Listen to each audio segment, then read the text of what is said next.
Hey son, everyone. Thank you so much for coming back. And if you're new here, just thank you for coming. For those who are new, my name is Eve Daniels, and I'm an American, obviously, grad student studying here in Sweden. With 2020 coming to an end, a lot of us are starting to set our dreams, goals, and expectations for 2021. And my biggest goal for the coming year is just showing up. Let me explain. I think at this point we can all agree that 2020 has been the ride that we could not have predicted, and most of us are more than ready to have this year be put behind us. But as we get closer to that December 31st cutoff point, I think it's important to remember that the world doesn't just change overnight. A lot of times it's really easy to get caught up in goals and aspirations and imagine this blank slate that we're gonna kick off with on January 1st. But it's not actually blank. I kind of consider these last 30 days of 2020 as like a free trial, a 1-month membership to 2021 to try it out, see what the options and settings are like, and configure it in a way that works for you. At the end of the day, I always say that there are certain things that are important to me, and yet I struggle to find the time for them. I say that my health is important, and I haven't worked out in at least 2 weeks. I say that giving back is important, but I haven't been able to volunteer for almost a year now. And at the end of this tumultuous 2020 year, it's not the goals that I had and did or didn't reach that shaped who I was as a person. It's what I did each day. It's all well and good to try and aim for running a marathon or completing a book. But so often when we have concrete goals, it can get frustrating when we aren't meeting those expectations. Think of it this way. 10 years ago, I wanted to learn Swedish. I knew a handful of words from when I was a kid, but like literally, I mean a handful. I could count to 10. I knew how to say grandma and grandpa in like 3 different foods. That was it. And I set goals to learn the language. I would commit for a little while and then fall off the wagon, and then commit for a little while and then fall off the wagon. And at the end of the day, I can speak with toddlers. That's about it. My Swedish never really progressed because I spent more time being frustrated with my lack of progress than I did focusing on just showing up. And that's frustrating. But what's even more frustrating is looking back and thinking that 10 years ago, what could I have accomplished? Where could I be if I had just showed up?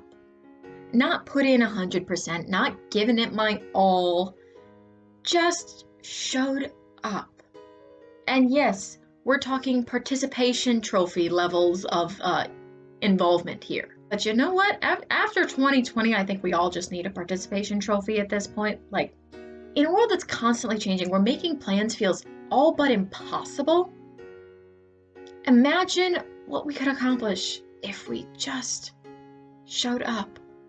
So, with that vein of thoughts, I have some systems that I'm going to be putting in place to try and prioritize the things that I want to accomplish. Habits that I want to make, priorities that I want to keep in mind. Whether you're talking about the Japanese concept of Kaizen, the flow state, 10% happier, or atomic habits, the general thinking these days is that instead of goals, we should be focusing on systems, habits and routines that help to get us to where we want to be.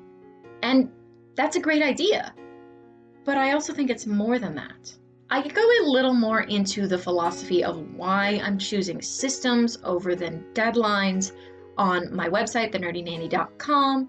And I also link a couple of different resources and books that I really liked on there. So if you want to check that out, I'll make sure to link it somewhere. There. it'll be somewhere. Rather than focusing on achieving, I'm going to take a note from the 2020 playbook and focus on just showing up.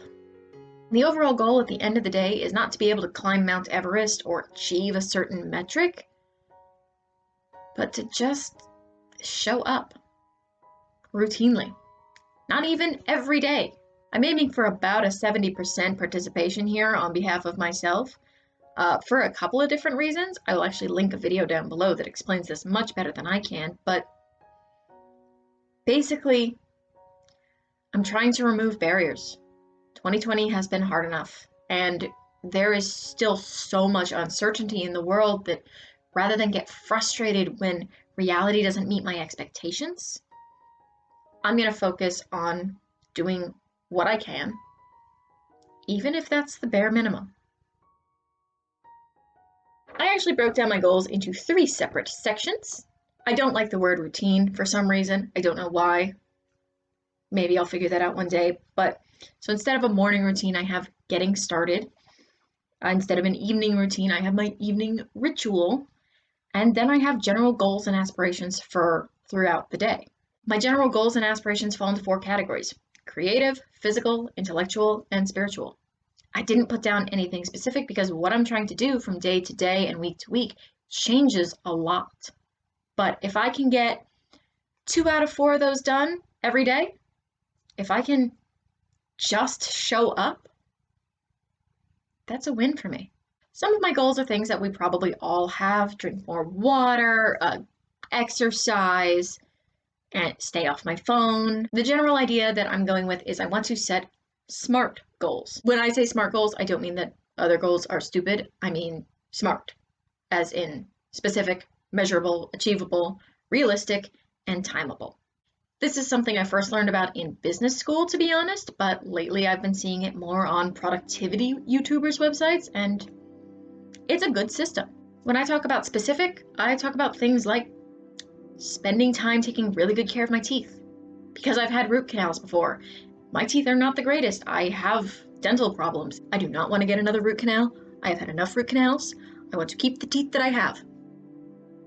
Taking care of my teeth. I want to do things like drinking water. Again, it's specific, it's measurable, it's achievable. As long as I don't want to drink 2 gallons a day, it's completely realistic. And it's timeable because it resets every day.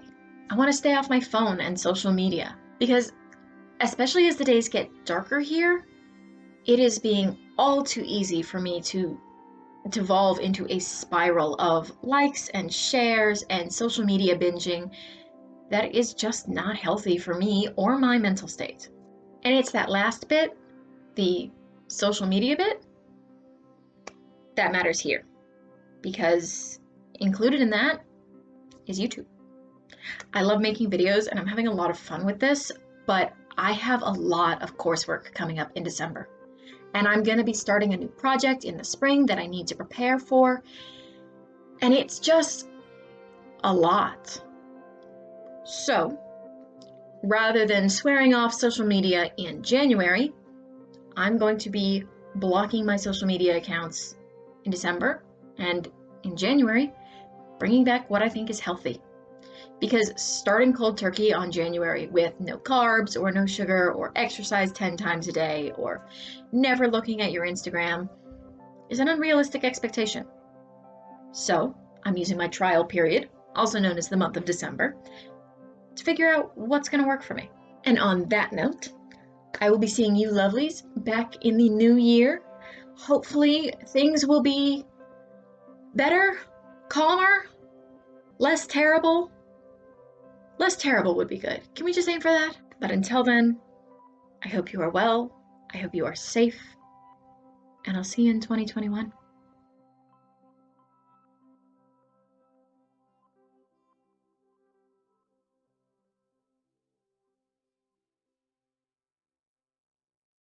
Are you recording?